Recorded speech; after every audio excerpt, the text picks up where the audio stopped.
Okay, hello Cloud Gurus, and welcome to this lecture where we're going to take a look at security. So what is security? Well, you probably already have some sense of this, but we're going to dig into it a bit more deeply. So let's start with what Wikipedia says. It says, information security, sometimes shortened to InfoSec, is the practice of preventing unauthorized access, use, disclosure, disruption, modification, inspection, recording, or destruction of information.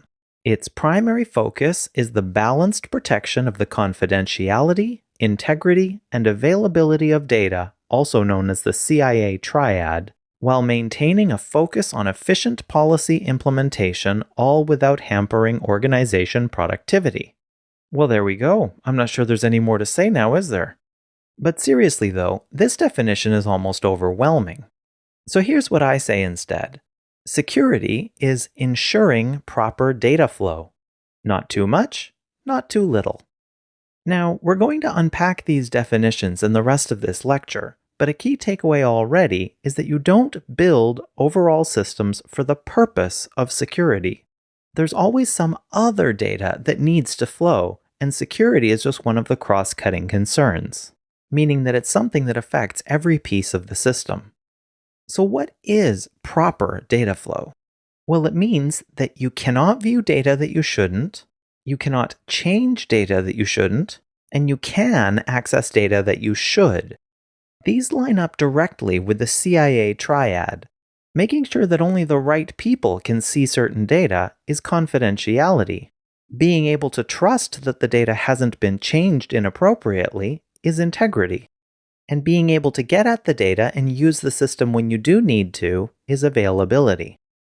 But let's take a look at these three things in the context of a data flow example.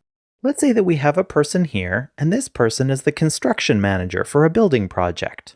And she wants to use this scheduling system to help manage the progress. She's able to connect to the system, access the data, and retrieve it. But a new challenger approaches! Now, whether it's a ninja, alien, 9-year-old, or any other attacker, this is someone who wants to breach your security. They want to access your system and either read or change the data at rest.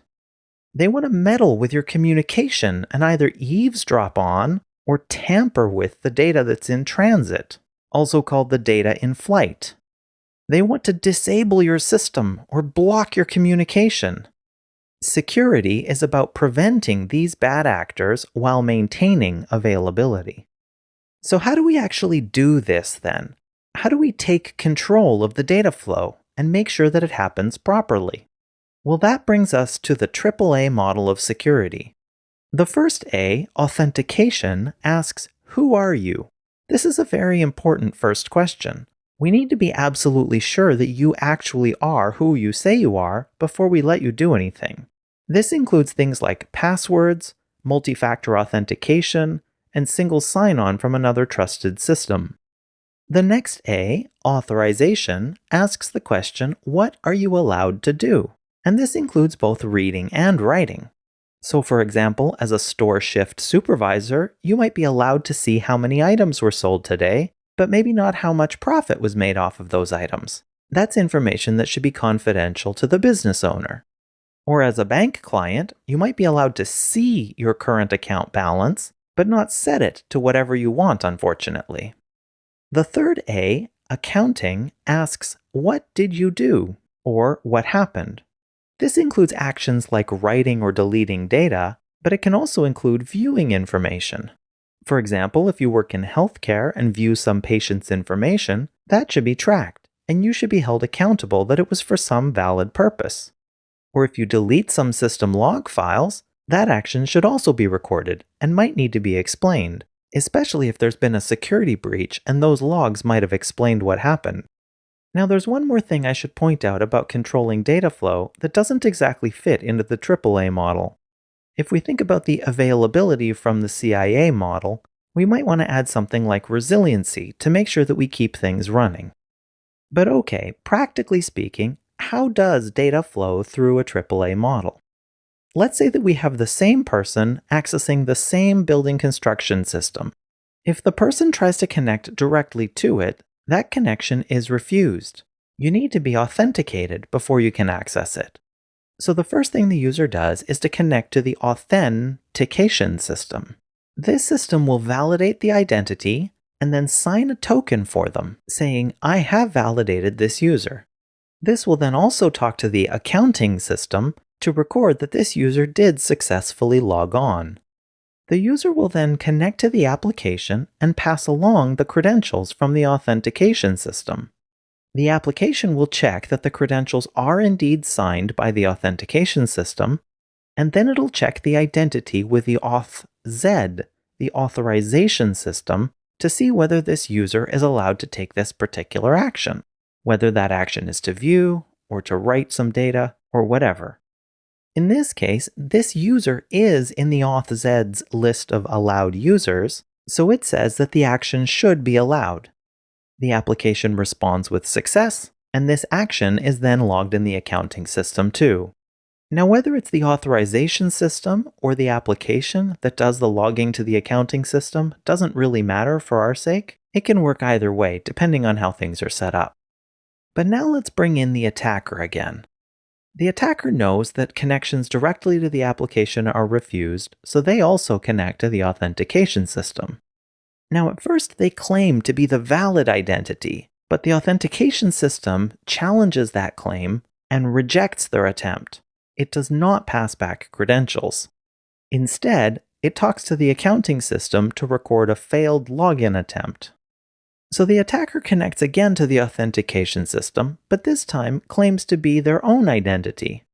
In this case, it's true, so they do know their own password, and they can pass the other authentication checks, so they also get certified credentials from the authentication system.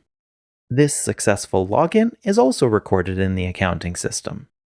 So now the attacker connects to the application and passes along their own credentials from the authentication system. The app checks that the credentials are validly signed by the authentication system and that they haven't been revoked or anything. So then it checks the identity with the authorization system. But in this case, the authorization system does not have any approvals for this attacker's identity, so it says that this identity should not be allowed access. The application rejects the request and records that rejected access in the accounting system. So what can we use then to enable security? Well, some of the things we can use would be called security products or services, things that only exist for the purpose of security. So for a real-world example, the sole purpose of a vault or safe is to create some security. But that vault doesn't really have any value aside from security.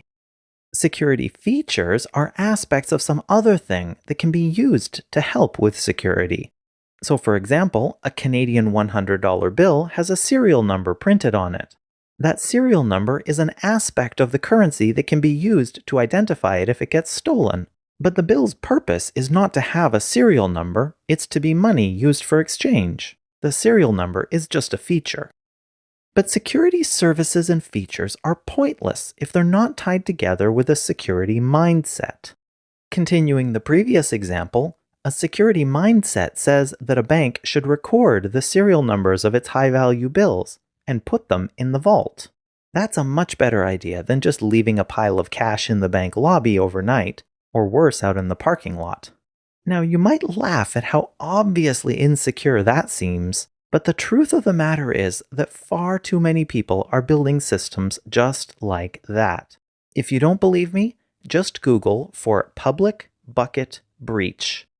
They don't think it be like it is, but it do. Alright, one more thing to call out here is that a security mindset includes an availability mindset.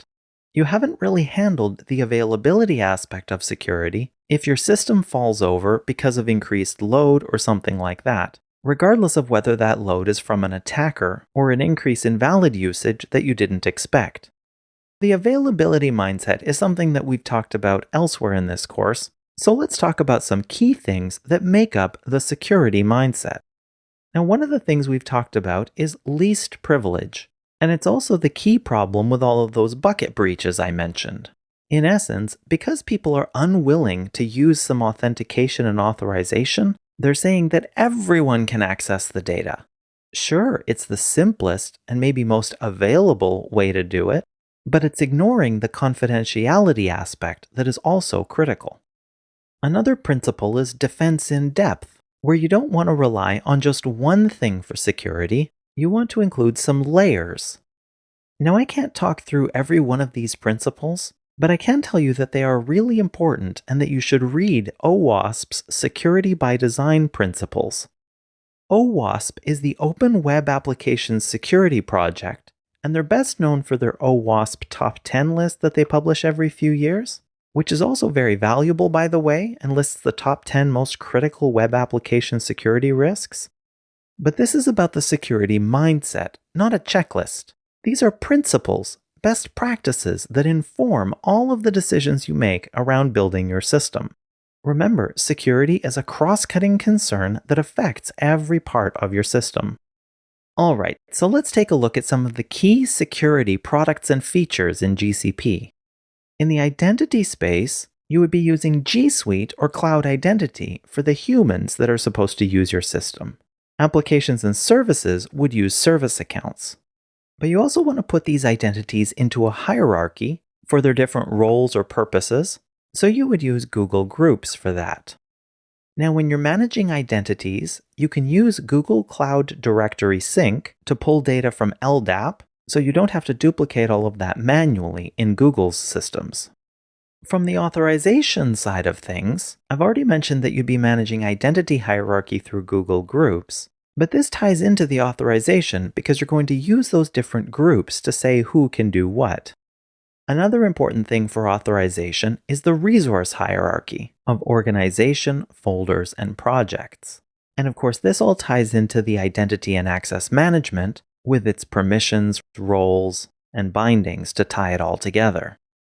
Another thing to call out here is that Google Cloud Storage has access control lists, and that you have to consider billing management as well. Now, the networking structures that you use can definitely be set up to help support security, and that also includes a number of features to restrict data flow. From the accounting side of things, we have the audit or activity logs that are provided by Stackdriver. Now, this is definitely an important thing to understand, and I'm sure that's why it shows up a lot in the exam, too. Another thing in the accounting category is billing export, that you can set up to go to BigQuery, or also to a file in a GCS bucket, whether you want that to be a JSON file or a comma-separated value file. Now, in this accounting section, I'm going to point out that compliance is not always, or maybe even usually, about asking, did we comply? It's just as much about making things comply. So things like Google Cloud Storage's Object Lifecycle Management can be used to ensure that we properly dispose of sensitive material on the correct schedule. Well, alright, there we go. I hope I've answered the question for you, what is security, especially in the context of GCP? If you have any questions, please let me know. If not, please feel free to move on to the next lecture. Thank you.